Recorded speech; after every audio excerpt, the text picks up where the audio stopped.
Good morning, everybody. I'm just making a mess here. One second. Welcome to the, February 8th Great Salt Lake Tech Team meeting. Because of the virtual nature of the meeting and the array of people here, I'm just going to consider you all tech team members today, and we're not going to go do introductions. I'm hoping that most of you know most of you, and if you don't, please feel free to reach out to any one of us and chat. But I'll just go ahead. We'll forego introductions with the virtual meeting today, and I'll just start right in because we have a bit of items to go through. Let's see. The first item on the agenda is the Great Salt Lake Advisory Council update. We had a meeting on January 12th. We meet every other month with the Great Salt Lake Advisory Council. During that meeting, we had a presentation on a basin rec study, or just a discussion that the Bureau of Reclamation is leading, and the Great Salt Lake Advisory Council has submitted a letter of support and recommendation of this watershed or basin study.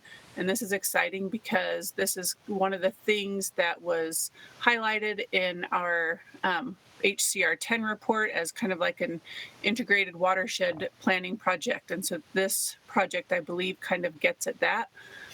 This is a very long process, and we won't even find out until May if we are accepted into the Bureau's arms as they walk us through this project. So anyway, Bureau of Reclamation study is on board. We had we also submitted, the Great Salt Lake Advisory Council submitted a letter of support to extend the comment period for the Pine Valley EIS, just to further understand the potential impacts of how this project in central southern Utah could potentially impact the Great Salt Lake. That comment period was extended, and we are likely going to have a presentation on that proposed project at the next Great Salt Lake Advisory Council meeting, which will be on March 9th.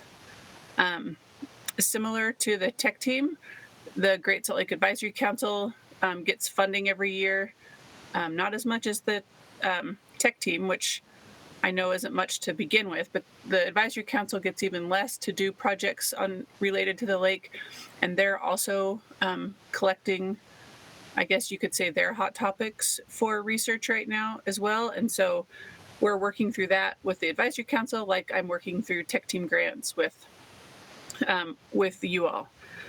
So I don't see Jim Harris on the list. Or Joe, if there's anything else I'm missing on an Advisory Council update, you guys please feel free to chime in. Nothing? Okay. We got a thumbs up from Joe. And I'm not hearing anything from anybody else. So with that, I'll go on. Speaking of tech team grants and hot topics, I received more hot topic requests this year than I ever have before. Perhaps this is an indication of how things have been going for the lake and all of the attention that it's receiving, but it's also more people are wanting to do more work on the lake and find out more about it, learn more about it. And while this is super exciting, it's a lot to work through. So I have over 30 tech team hot topic requests, and I need to filter through those and meet with the grant review subcommittee to kind of filter through exactly which ones we'll put forward. So I'm a titch behind because, yes, I'm a little bit behind on getting these together. So I will hopefully have an update in the next week or two for the subcommittee, and we'll move forward with those. Legislative update, I could spend way longer than you would like to hear in this tech team meeting about what's going on in the legislature this year for the Great Salt Lake. I'm sure you all know, based on all of the attention that the lake is receiving, there's all sorts of bills and requests for appropriations. there's all sorts of stuff going on the lake pertaining to, Great Salt Lake and its low lake level issues. Just specifically, you probably already heard in the governor's budget this year, we have, he has recommended the $600,000 for an update to our 2013 Comprehensive Management Plan, and also for additional education and outreach funding. So that's in the governor's budget. It's coming out of our restricted account. So hopefully that will be a go and something that we can plan to get going on in July. But with regard to specific bills, I'm not going to go through them all, but there are two that perhaps you've been hearing about. HB 33, that's Representative Ferry's in-stream flow bill that would allow the Division of Forestry, Fire and State Lands and other entities to hold water rights for the Great Salt Lake for the sake of the lake. It's breezing through all the committees right now, as is HB 157, which is Representative Hawk's bill, and that is keeping the sovereign lands restricted account funds within sovereign land. So on the Great Salt Lake, on the Jordan River, on Utah Lake, that bill is also sailing through all of the committees, and it is expected to be passed soon. Requests for appropriations, like I said, there's a ton. There's a $25 million request for a Great Salt Lake Visitor Center by Representative Nelson. We have a request for a sovereign lands law enforcement officer to deal with some of the issues that we're seeing on sovereign lands. We only have one officer for all of our sovereign lands across the state. So, two would be nice. And then Representative Ferry yesterday talked about a bill that would create a request for appropriation, that would create an IMAX movie for the Great Salt Lake. So there's all sorts of stuff being requested out there, and I missed plenty, but I just thought I'd highlight a few. And anyone have any questions or anything to add on the legislative update? Nope. Crickets. Okay. Oh, Lynn, go ahead. I was at the South Shore Marina yesterday, and Dave Shear had mentioned something about $5 million to dredge the marina and the Union Pacific Causeway breach. Is that accurate? Yeah, so back in October, there was a first round of ARPA funds. That's the COVID Relief Funds, American Restoration Acts, something. Anyway, that first bout of money that came through, there was an allocation of $5 million specifically for Great Salt Lake. And the things that Director Steed named in those were the options, were the adaptive management for the causeway breach and dredging the Salt Air Marina. So we could get boats out in an emergency this year. So we're meeting with state parks later this week to talk about the dredging piece. And then, as many of you know, conversations are ongoing about the adaptive management for the breach at the causeway. So okay, that is nonstop fun right there. Thank you. Will the breach be dredged on the south side? Is that the plan? The breach or the marina? The breach. I don't have details or like a proposed action of what the breach dredging or would look like. Oh, okay. We're working on that with Water Resources right now. I can't speak to what any design would look like at this point. Dave Shear doesn't think that $5 million is nearly enough, but that's just one man's opinion. Certainly, and that has to be split between the two projects as well. So, we'll see what comes of both of them. So, And I don't remember the timeline for when those funds have to be spent, but we all know that the nature of these two issues are such that we can't wait around. So we've been trying to move forward as quickly as possible on both of these issues. So they're definitely on the forefront of my mind these days. Heidi, you have a question? Yeah, thanks. Good morning. I just wanted to see if you have any details on the regulating body once, if funds are appropriated to do the dredging. Last time we were dismayed at where they put the spoils, right on snowy plover prime habitat, and we're running out of that kind of habitat. And so I'm just wondering if the plan is that they'll just put it on that same footprint and minimize, additional disturbance out there. Do you know anything about that? Similar to the breach discussion, we don't have specific designs or proposed action on what it's going to look like. So I know this was an issue in the past with the snowy plover habitat. And so before we do anything, I would be happy to talk to you guys to see if there is a better option once we start working with a contractor. So nothing has been set in stone about where any dredge material would go at this point. Okay, yeah, I'd appreciate it if you keep us informed. That'd be great. Of course, yeah. Yes. Come to Utah Lake and build islands. We should build islands with it. Is that what you said? In Wayne? Utah Lake. Okay. We could just transport that material out there. I'm sure it may make its way back down to the Great Salt Lake at some point, I guess. Laura, aside from the fact that there's money allocated for work in the breach, I don't think any design's even really close at this point, as to, what that looks like. I mean, we were kind of all over the map and Salinity Advisory Committee. Good ideas, but, honing in on something will take a little bit of time, I'd imagine.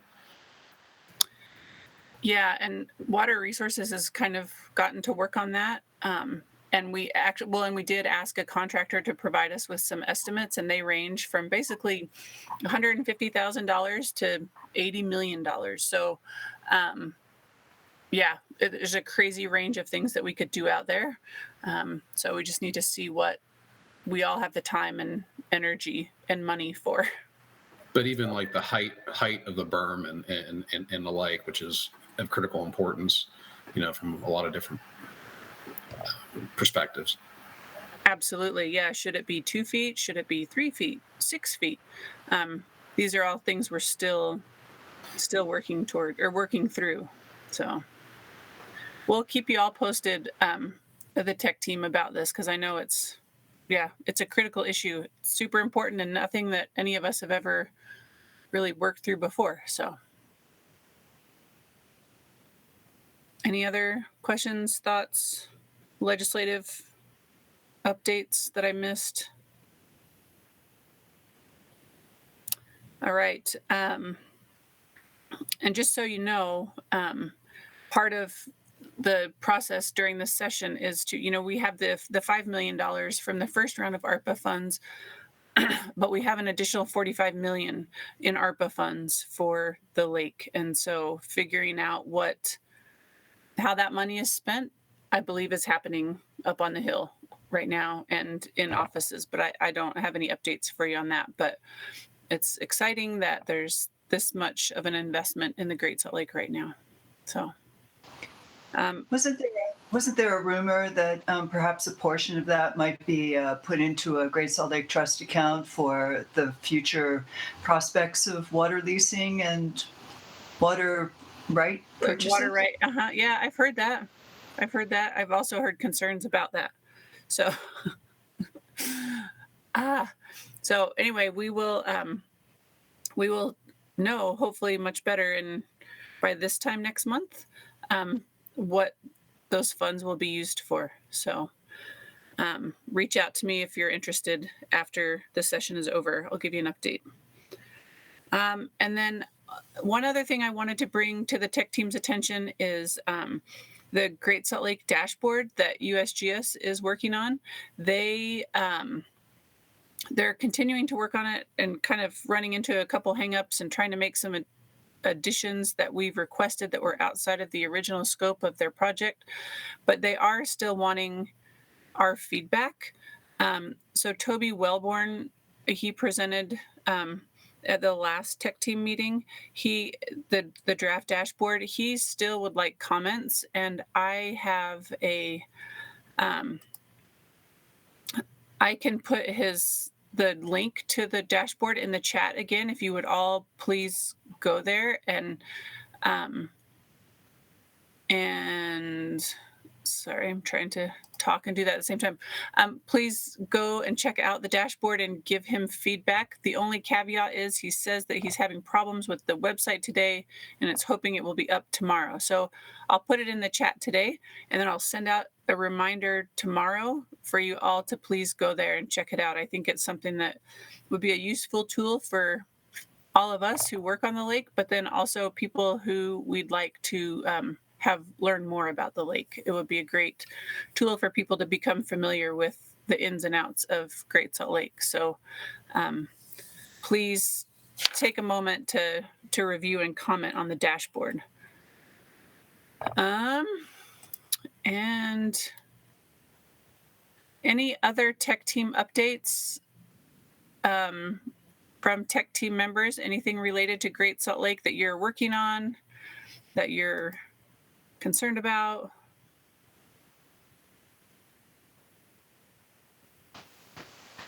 I'll just mention that I'm putting the finishing touches on the program for the Great Salt Lake Issues Forum coming up in May 18 through 20.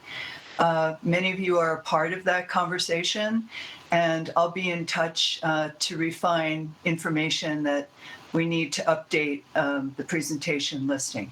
Okay, thank you. Thanks, Lynn. Jamie, did you want to talk about? This is Jamie. Go ahead. Yeah, we just joined with this Great Salt Lake collaborative with news media organizations as kind of advisors through Great Salt Lake Institute to help kind of get the news out, and not just, the same stories we've been hearing, cool different stories about Great Salt Lake, to connect our people to the lake. So in the next couple of weeks, a bunch of you will be contacted about doing presentations for news media, and reach out to us if you have questions. Thank you, Jamie. Well, speaking of presentations and people in the media, I just wanted to give a shout out, a thank you to Mike Vandenberg, who was recently quoted in the Associated Press article that I sent out a link to earlier, or last week, I guess. I'm excited to have the second Associated Press article about the Great Salt Lake.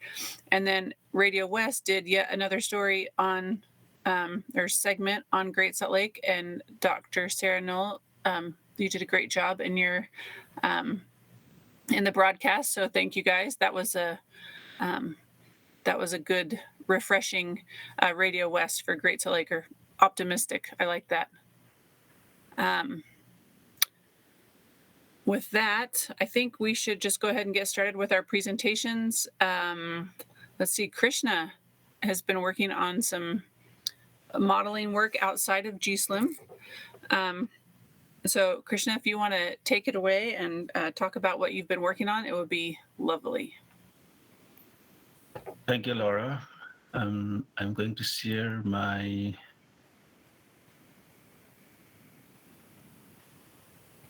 window.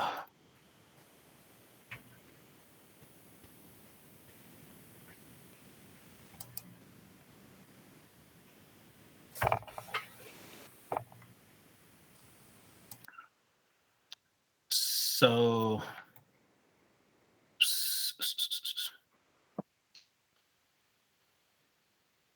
can we view the presentation now?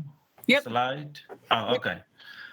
Okay. Thank you, Laura. Good morning, everyone. Good to see you again in this meeting. My name is Krishna Khatri. I'm working as an engineer at the Utah Division of Water Resources. and basically hydrology and modeling section with Craig Miller. Today, I'm going to present to you the progress and the direction about the new hydrological model that we are building inside the division, and I'm leading this modeling effort. So overall objectives of this presentation, I guess, is to report you what's going on with the Great Salt Lake studies for the general audience and for the tech team to get your feedback, the direction I'm moving is right or not, or any kind of suggestions welcome.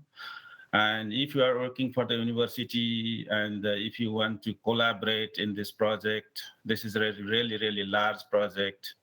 And we also welcome for that. So to make my life easier, I divided this presentation in 4 parts. First parts will cover, why do we wanted to build these models as objectives and scopes, then general features and how we are collecting data and how we are assimilating the data in this model.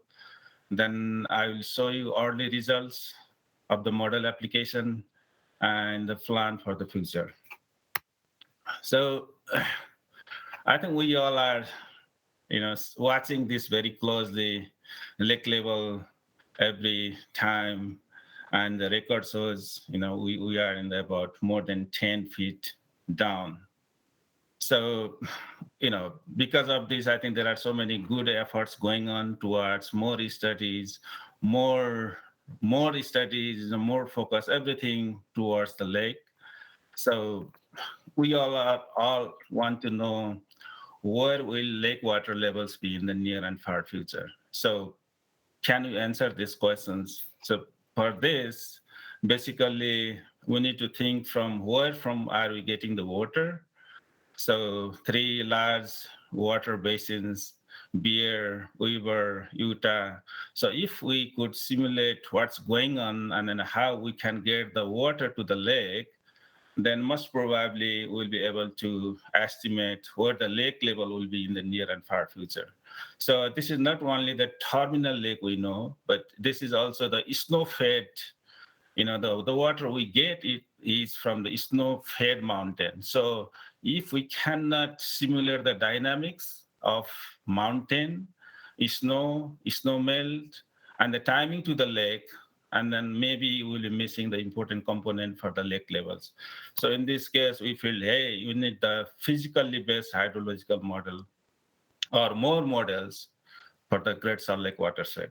So, to get that objectives, so we said, okay, we wanted to develop a hydrological model that covers the entire watershed of the Great Salt Lake, and that will allow us to evaluate the future snowpack, and then also how the soil moisture will change with the snowpacks, and when it melts, then how the stream flow will be at the end of the in the basin.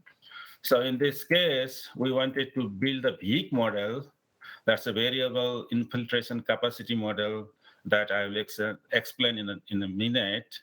And it will be in the HAWK 8 levels of the USGS basin classification and for the entire watershed. So basically, we are dividing in the 3 parts based on the inflows, the red zone and the purple zone and the blue zone. So this red zone will cover 4 basin, this one will 2 basin, and the rest of the other from the Bear Lake. So one model will cover this zone 3, zone 2, zone 3. So it means, we are trying to capture all the systems in one go. Then the questions will be, what is, okay, so I said the big models. These big models are variable infiltration capacity models. We chose because this model has been tested and found very good for simulating the climate impact in the large basin. And it is freely available. We don't have to pay for any license. In the open sources, we can modify if we want. And it is physically based model, it is distributed models. So in this case, you can see in this figure, like, we should divide all those areas in the grid. And then from those grids, we'll be simulating how snowpack, snow melt, soil moistures, and stream flow will be generated. So there are so many algorithm inside the model, like, when the precipitation falls, could be rain or snow.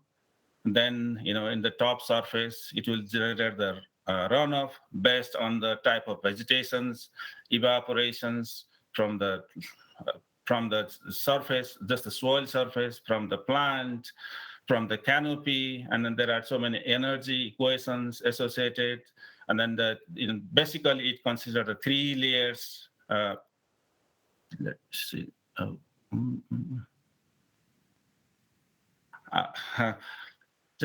sorry that I'm not being able to see the audience reactions or anything.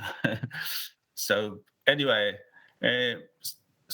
what I'm saying here is all those arrows shows the total hydrological process, and then there are so many algorithms associated with this one. On the top, it does the variable infiltration capacity curve for the runoff, and then there is a base flow. So I didn't want to go into details, but this model has the option running in the water balance and the energy balance mode. So if we are not interested in the snow component, we can run only on the water balance just using this standard hydrologic equation. Or if we want to do all the snow component, then we can do the energy balance equation. So in this model, we are considering both water and energy equations. So to make this manageable, we consider the grid size of 1/16 of a degree. That would be like 6.25 kilometers roughly. The questions could be why it was chosen. The main thing was at the end, we want to simulate all the climate impact. And most of those climate data are available in 4, 6, 12 kilometer grids. That's 1/16 kilometer grids. 1/16 degrees, that's a commonly available data. And then also it can capture the mountain topography of Utah and the Great Salt Lake watershed. So then, how this model process, then in any hydrological model, it requires a lot of data. For example, topographical data, it means not only the SAFE file, but also all the digital elevation model, slope, and then we need the elevations, snow elevation. That means in this case, we are considering the 200-meter vertical elevations for the snow band.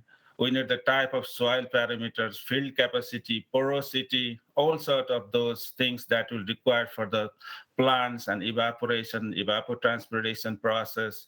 We need the meteorological forcing that includes temperature, precipitation, wind speed minimum. Then we can also include the solar radiation. Then we need the vegetations, what type of vegetation are there, leaf area index, what is the albedo informations, and also it accounts for the lake and woodland parameters, and finally, input and output, everything. That's the general details of this model. Then when we feed to the model, it processes, and the output will be available for a grid level. In the grid level, we can get the stream flow, snowpack, evapotranspiration, it takes the Penman-Monteith equations and the soil moisture. But for us, we wanted to get the results in any outlet. So it needs a routing model. So in this case, we are adding another model, just called the rapid model. It takes all the NSD plus stream networks and flow direction files and allows us to analyze the stream flow at any point of our interest. So this is the general modeling process that these models and what we are doing here. So then what are the data sources? And the model does good as we have the good data. So in this case, the main efforts that we are putting is using the data from the Fed agency, which have been either verified, tested somewhere else, or local agency, county, city, or other state agencies. So for this, like a terrain, we are pulling from the NASA Earth System data, the 30-meter DEM, land cover from the land cover NLCD 2016, soil from the USDA system, albedo from the NASA, leaf area index from the NASA, MAD data from the JMAD data, that's for the observed 4-kilometer resolution data. For the future climate, I'm considering the 10 global climate models that has been tested and recommended for the Western United States. And basically, they are CCSM4 models that was built by the NCAR, UCAR, and most of those informations we can access from our, public can access if they have those knowledge.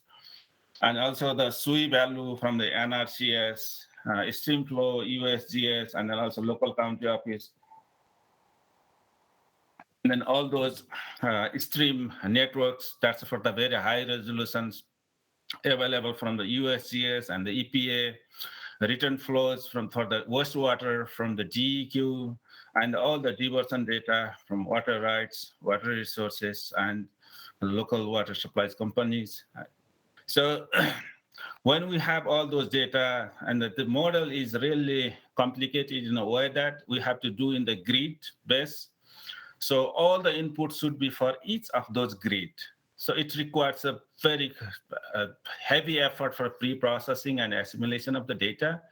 So in this case, we are doing, I'm doing just Python's scripting to process the data, and mostly those remote sensing data has been processed by the Google Earth Engine. It's easy, and it's based on the Python API.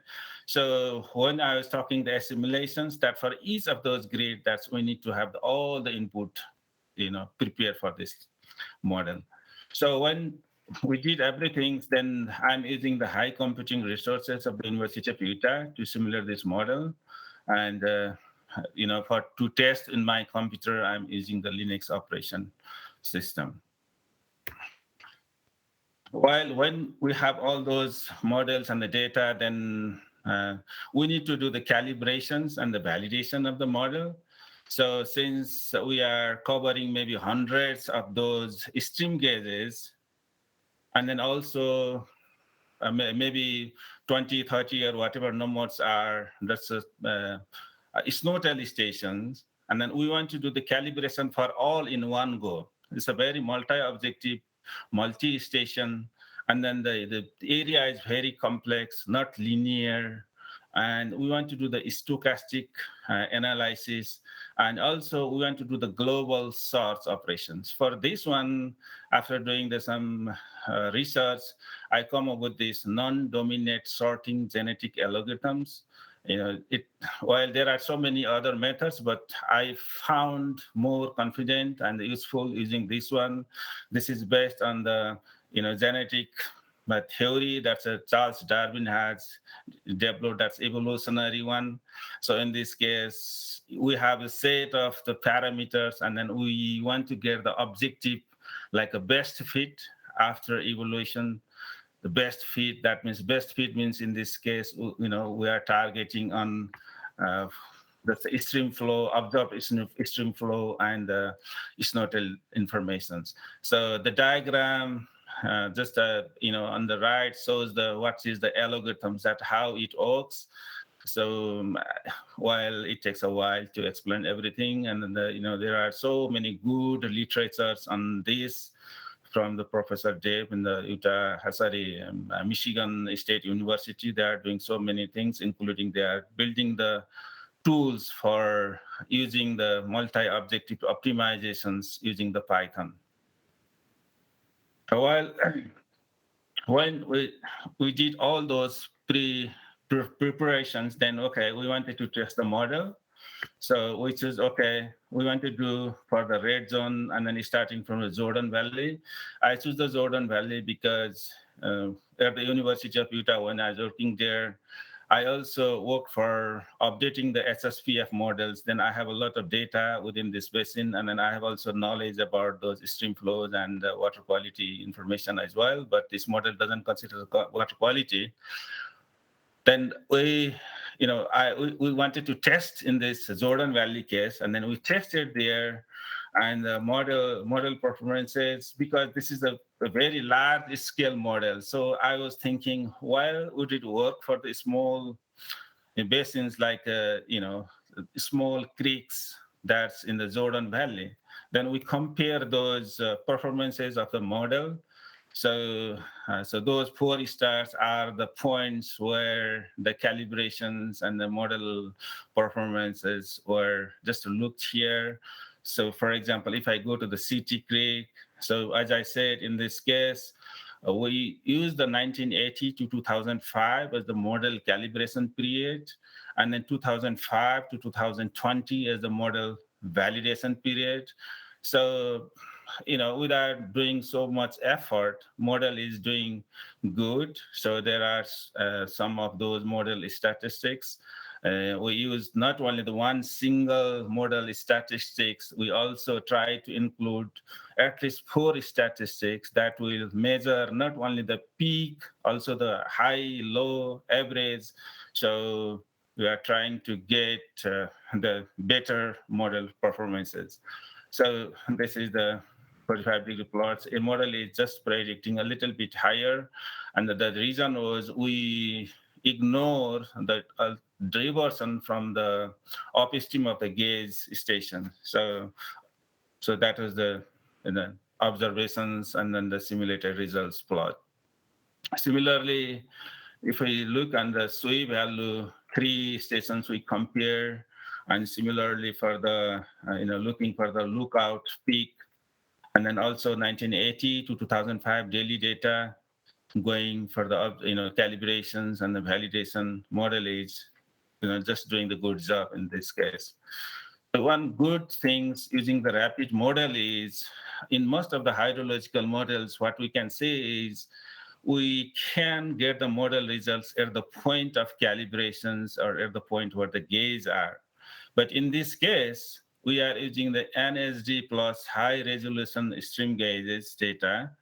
So that means any reaches, whatever was considered during the model, we can easily extract the results. For example, here, just I randomly choose, okay, I want to get this reach, and then just the model gives you the discharge at any point. So even in the ungauge or unmeasured, any point of interest, we'll be able to get the stream flow. That's a very good thing from this model. So just to summarize briefly, we built the model and we tested for the Jordan Valley. The model resolution is 1/16 of the degree spatial, and the temporal is daily time scale. And the calibration period is 25 years, 1980 to 2005, and the validation 5 to 20. So we want to do for the future 80 years daily continuous simulations until the end of centuries. That's the plan. And then now I am working on to collect the data for Provo, Utah Lake, Spanish Fork, and then also I'm working on to pull the data for the downscale data to prepare for this model. And tentatively, I'm hoping that by the July and August, I'll finish this red zone, covering whatever I just mentioned. And then other zone, if everything goes well as planned, then by the May or June next year, all the modeling works will be completed. So whatever I propose here was based on the 5-6 month earlier development with the modeling and then all the effort from the divisions. Now, we all know that there are so many fundings going on, so many people will be involved in the modeling studies.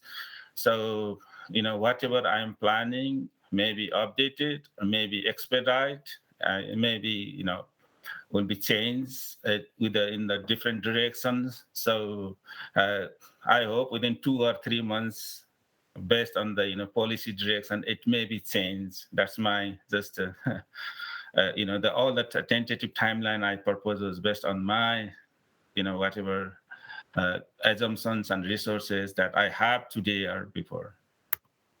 So finally, I would like to acknowledge Gil Marker. He works for the NASA and doing PhD. He's very good on helping the remote sensing data in this model. And then also Professor Strong at the University of Utah, who is helping to select the models and then helping to direct me in the climate related. So thank you for your time. I'm happy to take any questions if you have. Hey, Krishna, there's 2 questions in the chat. Do you want me to read them out loud or do you want to pull them up? Okay, I'll pull this.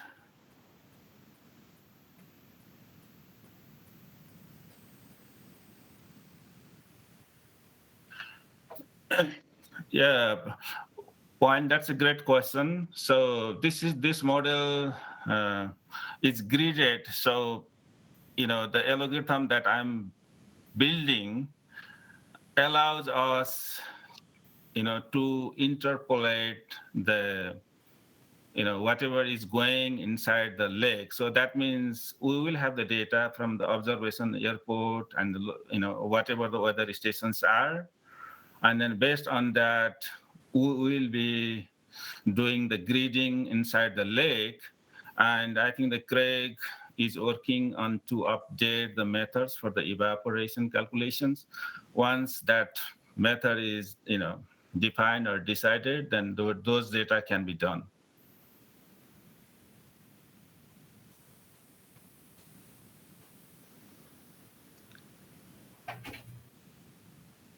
Are you reviewing the question by Deborah? Yeah. Okay. Yeah. So when is that the questions that's did I respond correctly? Did I understand correctly? It means we are we can get the gridded data, and when the evaporation method is developed, then we will be using that gridded data to update the lake water precipitations and evaporation component. Yes. So would you clarify how your data overlaps between hydrological observation with the non-dominant sorting genetic? Well, this non-dominating sorting genetic algorithm is only for the calibration purpose. So we'll be considering all those observations at the objective function for the model to calibrate, and this non-dominant sorting genetic algorithm is just algorithm to solve that hundreds of those observations. How about Ann's question? Yeah, how does this model tie into the Basin study J and B? Well, as I said, those are the future, like a Basin study. That's that's in the future plan. So I have been working in this model since last 1 year. If we are building the additional model in the future, so this model will be the main engine, and there will be like a water demand component, water quality component, so many other details can be linked with this model. So this model will not be redundant, but it will be complement, or it will aid the whatever other parameters we will be doing in the future work. Even the Bureau of Reclamation funded us. Then in that proposal, we are counting the work that I'm doing. And I think that, yeah. Thanks. How about one more about groundwater from Elliot? I have missed this particular. Oh, okay. So that's a great question. One of the limitations of this model is it ignores groundwater because it considers large grid. So the assumption is, okay, there will be the surface flow going, and then that will catch somewhere in the stream gauges. So in the future, I think the USGS, USGS is working on building the groundwater model. So none of the surface water model like this will be able to capture all the groundwater models in detail.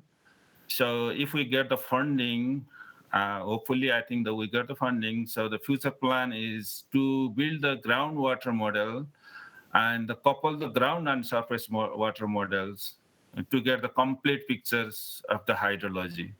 So this model indirectly captures, but it doesn't let us, hey, this component is for the groundwater flow. That's the limitations of this model.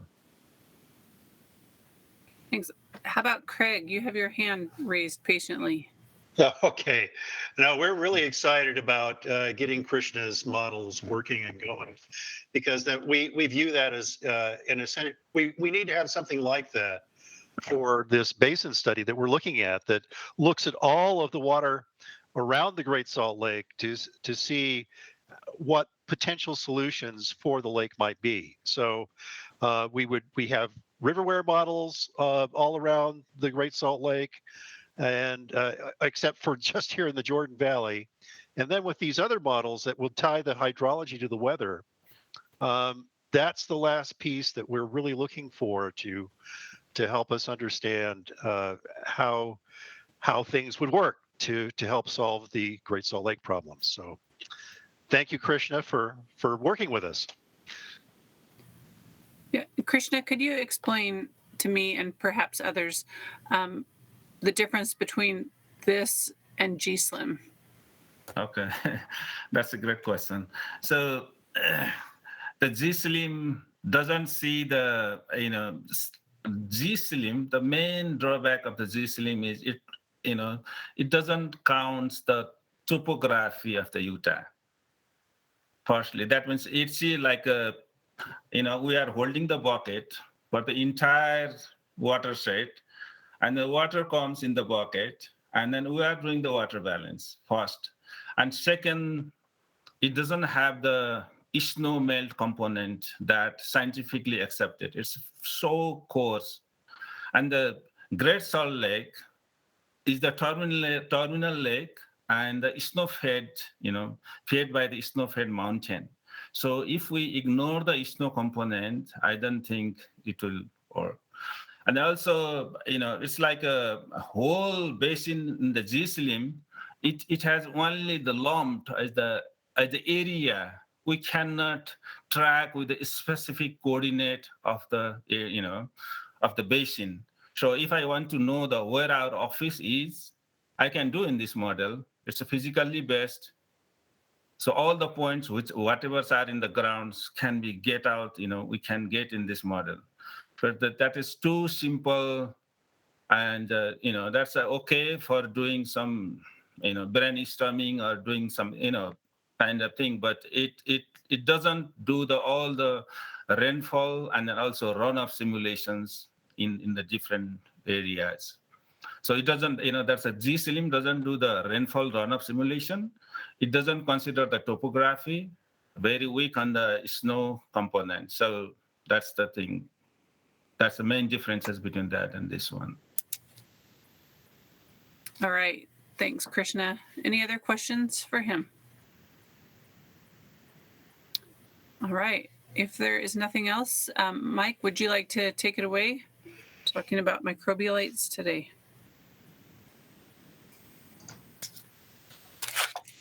Yes, good morning. Thank you, Laura, for giving me a few minutes. Let me share my screen.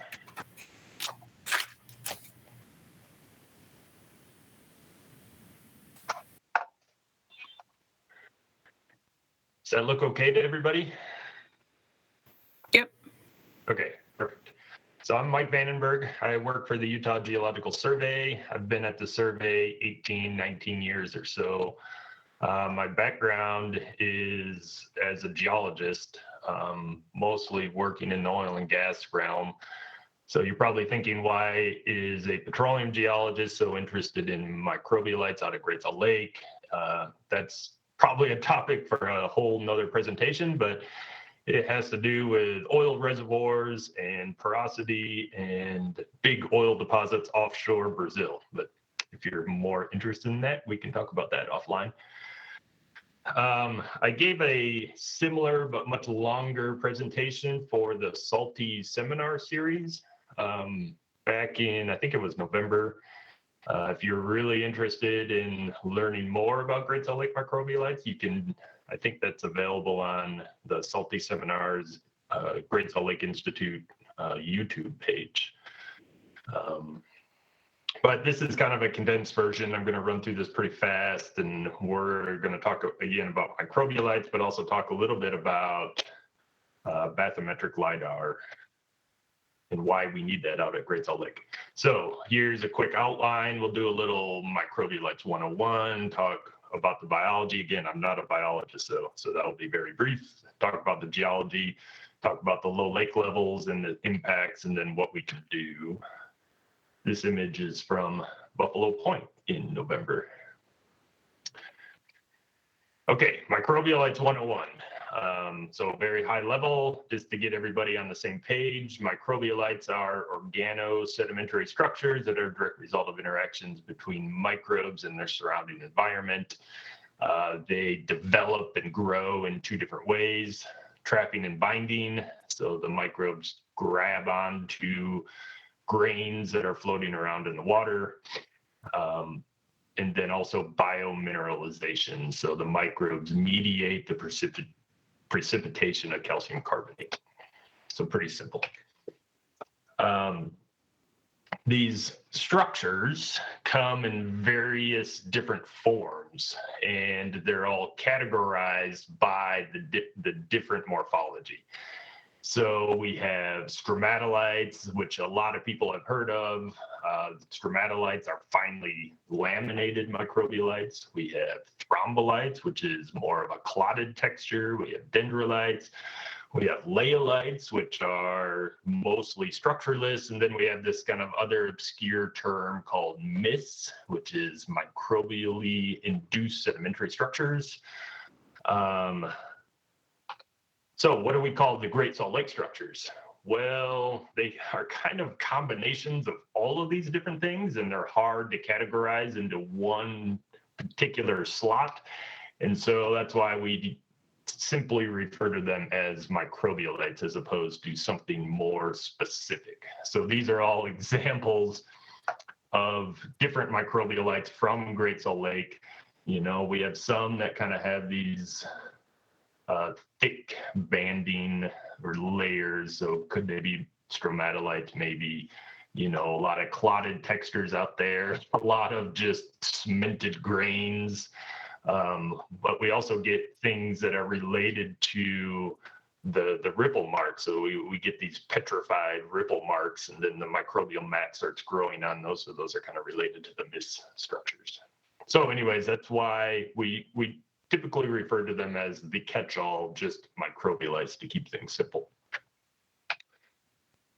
Okay, now this is really not my realm. This is more the realm of somebody like Bonnie Baxter, and in the Salty Seminar series, she actually chimed in here and gave a few slides about the biology of these structures. But, you know, these structures are really all about the combination of biology and geology acting together. So I do the geology side, and Bonnie always does the biology side, along with other people. But,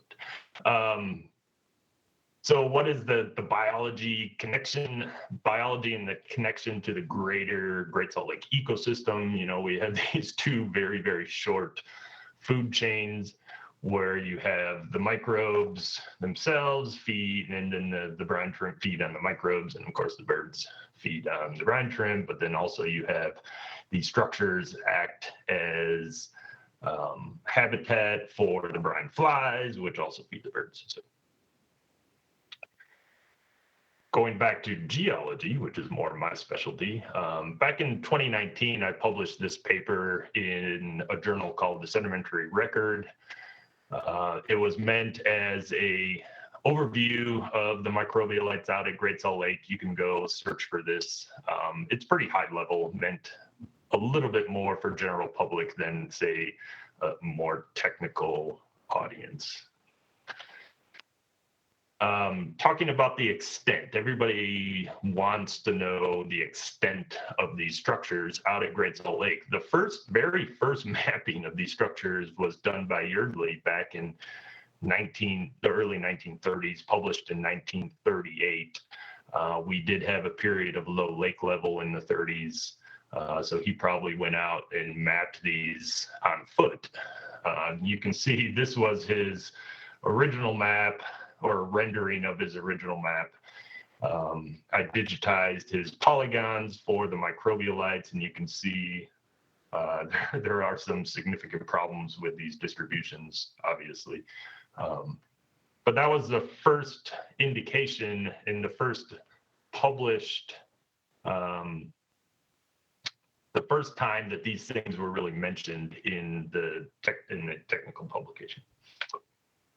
So then we fast forward all the way to 2021, basically. That was the next time somebody published an extent of the microbialites. So Rob Baskin did his work in the early 2000s, and this was related to collecting bathymetry data. Then he did a PhD on this, looking at using the bathymetry data to calculate an extent of the microbialites. His dissertation was published in 2015, but this was the 2021 paper was the first time it was published in a peer-reviewed journal. So a big gap in time there between the very first measure of the extent to what we have now. In the meantime, myself, along with a couple colleagues and some students at Weber State University, have been trying to refine that microbialite extent using various methods like Google Earth imagery, NAPE imagery, drone surveys, and field mapping. This has not been officially published yet. It's still in prep, but you can see some of the differences. So this is just a blow up of the west side of Antelope Island. So the green line is Baskin's estimated extent, and the blue line is our extent based on all these other different methods. So I think we're refining that area of extent even further. So of course, everybody's familiar with this, I assume, on this call: north arm, south arm, the difference in salinity. Our estimated extents at the moment, I have the numbers thrown up here. So 680 square kilometers over the entire lake, 230 square kilometers in the north arm, 450 square kilometers in the south arm. So it's like 2/3, 1/3 distribution. However, keep in mind, the north arm is at salt saturation, and none of the microbes can survive in the north arm. So we've essentially eliminated living microbialites in 34% of the lake, the entire north arm. So the structures, the remnant structures, are still present, but they're all desiccated, covered in salt, and not covered with a nice green microbial mat up there anymore. Okay, so everybody's seen the Great Salt Lake Hydrograph, of course. This is just my version with some annotations. And I threw on here the estimated elevation extent of the Great Salt Lake microbialites. So they range from about 4180, maybe it's plus or minus, a couple feet there, up to about 4195. We do seem to have a bit more denser population of these structures, kind of in the 4190 to 4192, 4193 range. So of course we had historic low lake level down to 4190.2 this fall, and it exposed a significant proportion of the microbialite population, including several that are kind of in this higher density elevation range. This is just a picture of Bridger Bay back in 2013 when lake level was at 4195. Of course, you fast forward to this fall, and this is what Bridger Bay looked like. So the picture on the left is July 1st, 2021. lake level was nearing its recorded historic low, 4191.8. And then the picture on the right, of course, is November 4. This is a little bit higher than the historic low of 0.2. So this is 4190.6, but this is the exact same spot. You can see this grouping of 4 microbiolites here are these 4 microbiolites here. You can see just the extent of just that one more foot of lower lake level and how much material is now exposed. And I will point out the erosion on these structures also. We'll talk a little bit more about the erosion in a second. So this is kind of going back towards what happens during the exposure. And so one of the major things that happens is we start getting this erosion of these structures. Once the structure is exposed, lake level comes down, the microbial mat that's over top, so that's the dark green, immediately starts eroding off within days.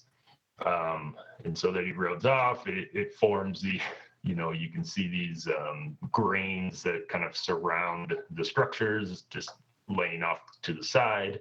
And the structures, you could say they become bleached, but really it's just the living microbes have eroded off and exposed the just gray carbonate that's underneath. So I have a series of photos from one particular microbialite that's off of Ladyfinger Point. So this was one of the first times we went out there to really look around. This was back in 2014. Lake level was 4193.4. And this was really the first time that we had any kind of significant exposure of these structures since the 1960s. So these things were underwater for a good 50 years until about 2014, and then they started to become exposed. So you can see this microbialite here, this big ring, is covered in a big, thick microbial mat. And of course, this is the same structure right here in November 4, 2021. It's completely high and dry. The lake shore is way off in the distance. And now all you have is that remnant carbonate that's underneath. Here's a series of photos from 2015 to 2016. Again, all that exact same structure. So 2015, we have some significant exposure, and then later in the fall of 2016, lake level got down to 4192, and these things were high and dry. Go back out there in February when lake level started to come back up. You can see they're starting to become covered in water again, but of course there's no microbes present on the structures. It's just a carbonate. Fast forward to March, same kind of story. July, that summer, lake level is starting to go down again, and the structure is re-emerging, but you'll notice that there's no microbial mat on it. So the microbial mat did not grow over that one summer when it was briefly underwater.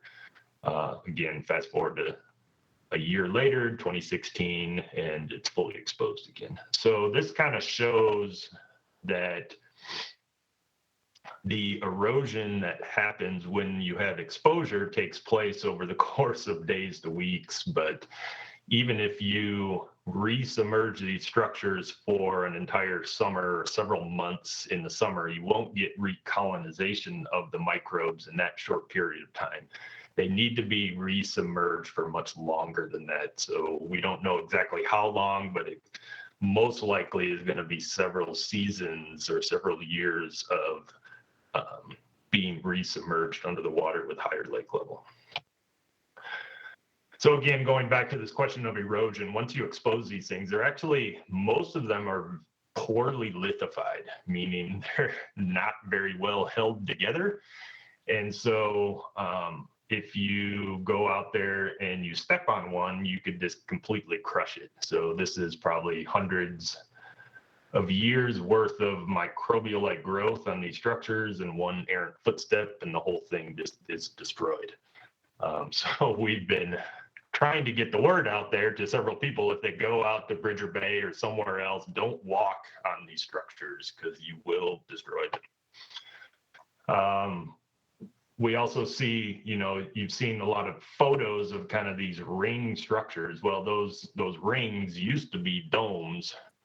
And when they're underwater, the pore pressure is holding up this material, but they're very porous, up to 30-40% porosity.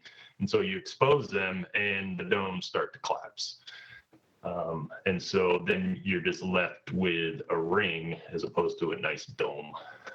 You can see here, these are just starting to break and fall apart because of the exposure.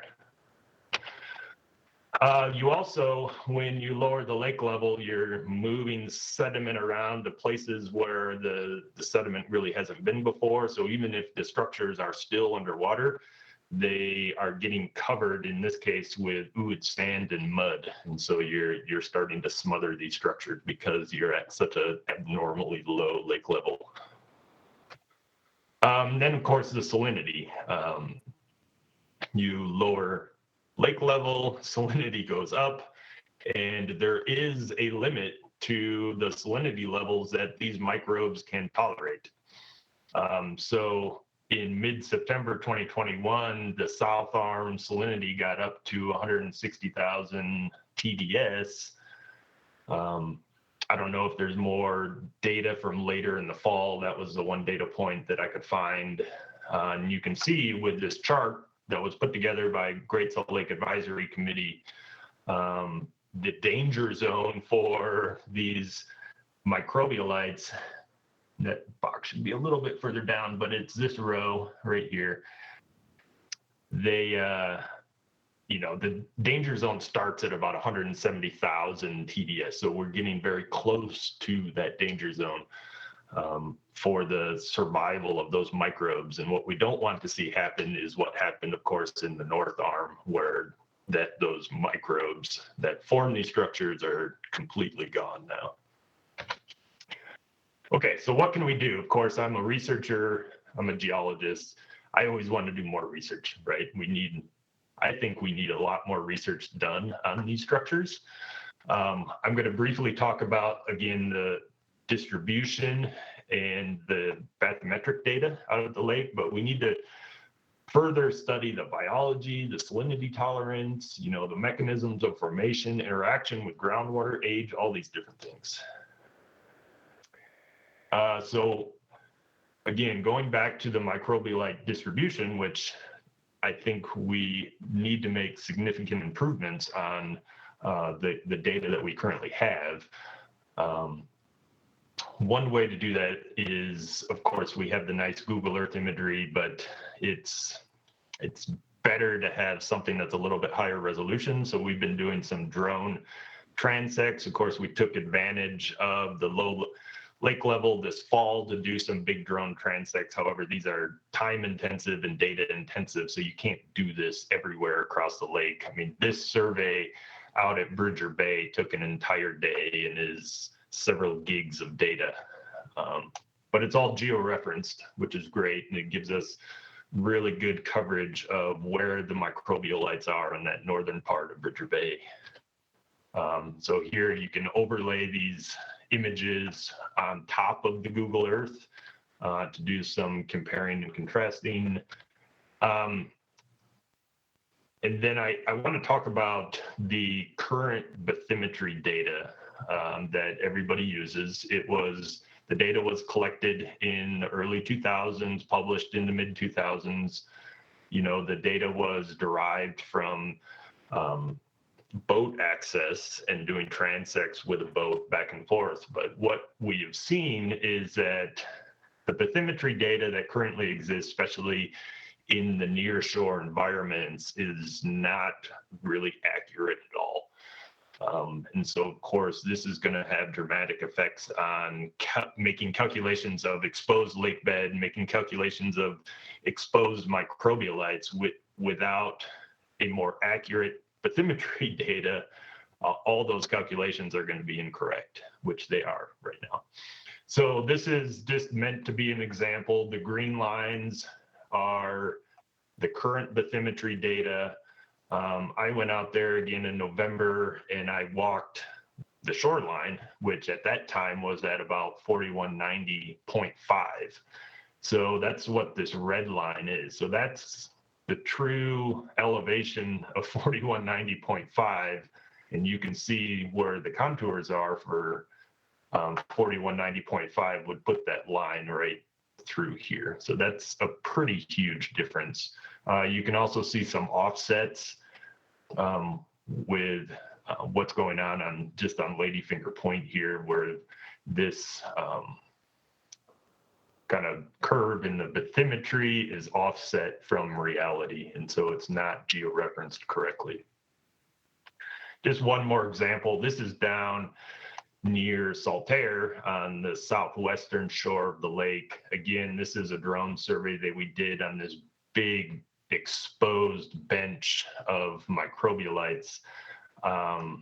This was flown on a day, again, the lake level was at about 4190.5. And so that should put the lake level about in here if we go by the current bathymetry data, but what we know is all of this was also exposed. And so if we were using the current bathymetry data, we would think that this would not be exposed until lake level got down to about 4187, 4186, but in fact, all of that was exposed. So, you know, the bathymetry data maybe out in the deeper part of the lakes is probably somewhat decent, but I think we can do a much better job of looking at elevations and bathymetry in the nearshore environment, which of course is, I think, is really important. So how do we do this? Well, there's a technique that I'd like to try called bathymetric LiDAR. I think everybody is familiar with LiDAR, typical LiDAR, which happens on land. Bathymetric LiDAR makes use of another kind of laser, a green laser that can penetrate water and give you detailed bathymetry data underwater. So, you know, there are some considerations to this. You know, depth, water clarity is important to collecting this data. And of course, you need some calm weather. But why do we need this? You know, it'd be really nice to get much higher resolution bathymetry, especially in the nearshore environments. This could help us map potential underwater faults, which we know are pretty significant out in Great Salt Lake. But then for my purposes, I'm also interested in whether or not this data can help us map the extent of the microbiolites. So we have proposed doing a pilot study because we don't exactly know how well this is going to work out at Great Salt Lake. So we've always thought, well, we should do a pilot study before we try to do the entire lake. And we proposed an area on the west side of Antelope Island as a pilot study. That would cost about $150,000 or so to fly that and collect that data. Estimates for the entire lake, of course, are in the $750,000 range. But that's just the data collection. Of course, we would also like to interpret the data, which would take some money also. And the idea would be to shoot for the water clarity windows that we see out at the lake when the brine shrimp graze off all the algae. We think that would give us our best data quality, but you know, in reality, with the really low lake levels that we see, we could probably also do this in the fall when lake levels are really low, especially if we're just targeting that nearshore environment.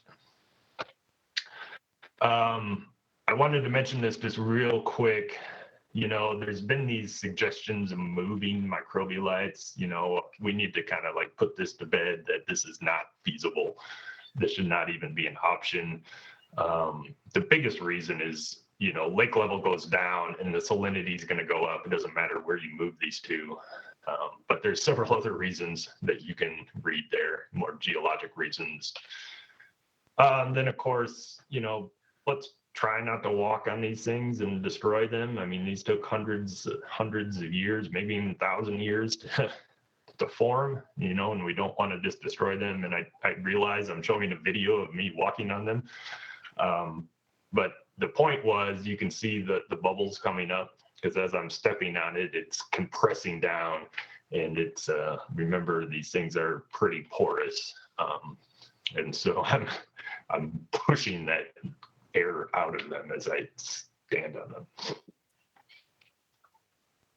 Of course, everybody knows this, the solution is clear, but not simple. We need more water at Great Salt Lake, blah, blah.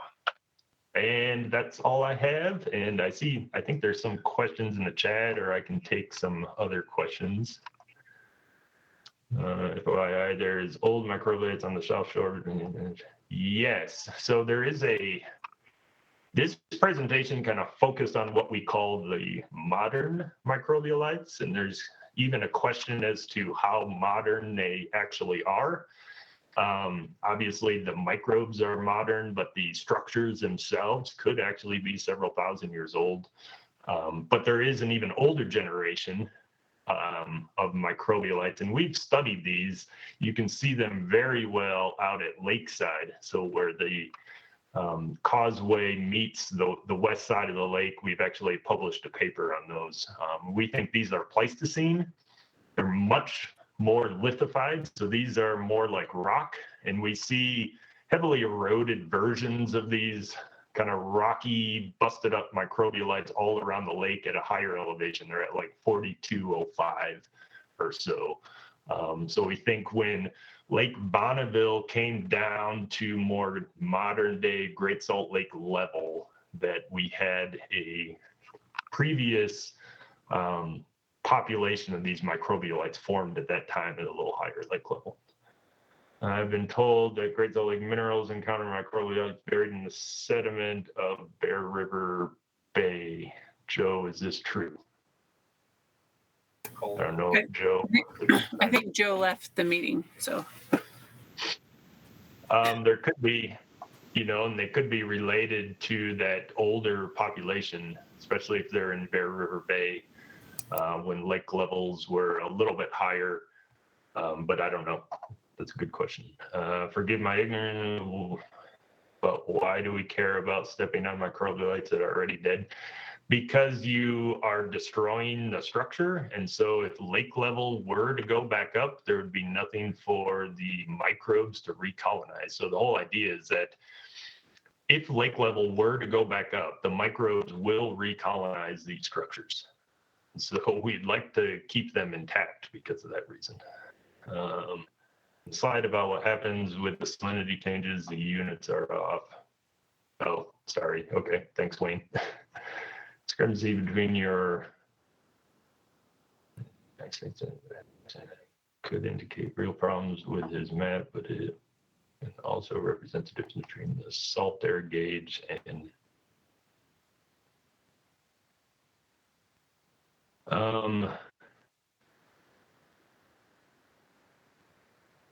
yes, that's true. Are you talking about a response to Wayne's question? Yeah, I'm looking at Wayne's question.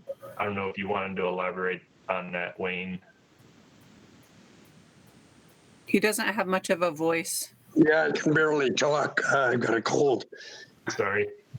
Yeah, you can, well, we see it on the salt air gauge all the time. Yeah. 1, even 2 foot spikes in elevation as the water's blown to one end of the lake or the other. So you can't rely exactly on salt air gauge for what's happening at Bridger Bay or at the No, you're exactly right. at any one point in time. No, you're exactly right. I will say the days that we were out there, the lake was dead calm. And so I assume that the elevation we were looking at Bridger Bay was the same as the salt air gauge that day. But well, sessions once they're started, it's like sloshing water in a bathtub. Once you stop slushing that water, the wave continues rocking back and forth for several days. So, yeah, the fact that it's calm doesn't necessarily mean It's good. Mhm. I'm not saying Baskin's data is dead on either, but anyway, it's a possibility. Yeah. Good. My slip is showing, but are tufas similar in some way? Yes, they are similar in that tufas are calcium carbonate. Tufas, by definition, typically refer to abiotic precipitation of the calcium carbonate as opposed to a biotic. So you get the shoreline tufas that you see at the Provo level or the Bonneville level are thought to be created by degassing effects from waves crashing on the shore, and don't have a biology component. Of course, some people argue that there's always a biology component to any of these carbonates.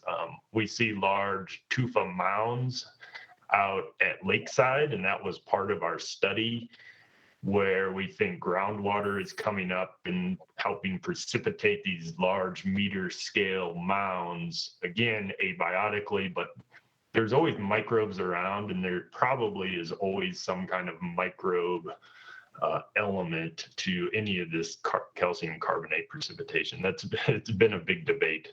Were many of these microbiolites exposed on the lake? Yes. So the lake went down to similar to a similar elevation, 4191.3, something like that. So many of these structures that you see, say, out at Bridger Bay, that's why there's pretty extensive collapsed domes out at Bridger Bay, probably because of the exposure back in the 60s.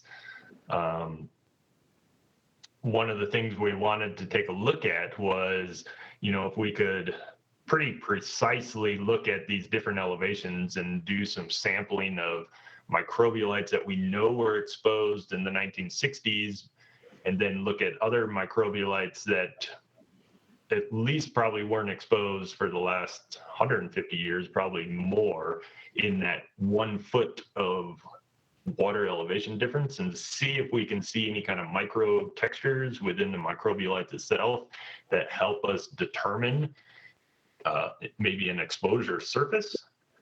These are all things that we'd like to do, but haven't yet. Does anybody else have any questions? Might you be measuring the regional dust generated during lake level geological monitoring? Not sure I fully understand that question.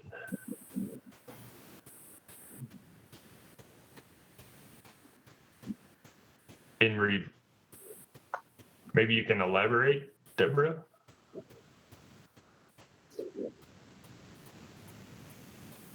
Or not? Well, if you want to take a stab, Mike, that's fine. If not, we can move on. I want to wrap up before Sure. the 10:30 hour. Well, if there's nothing else, I will stop presenting. Okay, thank you very much. All right, everybody, thanks for joining virtually today. Our next meeting is scheduled for May 17th, and as we noted, that's right before the issues forum begins. My gut reaction at this point is to not meet and encourage everyone to attend the issues forum instead, but jury's still out on that. So if you have any strong feelings one way or the other, please let me know. But I do want to have an opportunity for those with recently completed research to present at our tech team meetings as they should. So don't want to look over any of that, and want to make sure people are getting in their research projects in a timely fashion as well. So speaking of research, so the RFP, like I said, I'm a bit delayed, but I'm hoping we can still get the RFPs out by mid-March, and then have them due by mid-April. It seems like 30 days is generally enough time for people to put something together, since they know that the RFP is coming. But we like to just have things, get the contracting and everything going so people are ready to go July 1st of the fiscal year. So that's kind of the timeline for the next couple months and the tech team grants. Does anyone have any other future ideas for meetings or things they would like to see presented to the tech team?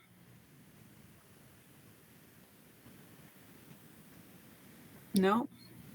All right. Well, if nothing else, stay tuned. Oh, don't forget to please go to the dashboard website that USGS is creating and provide some feedback there. If you can't figure out how to provide the feedback via the link, you can send it to me and I'll send it on to Toby at USGS.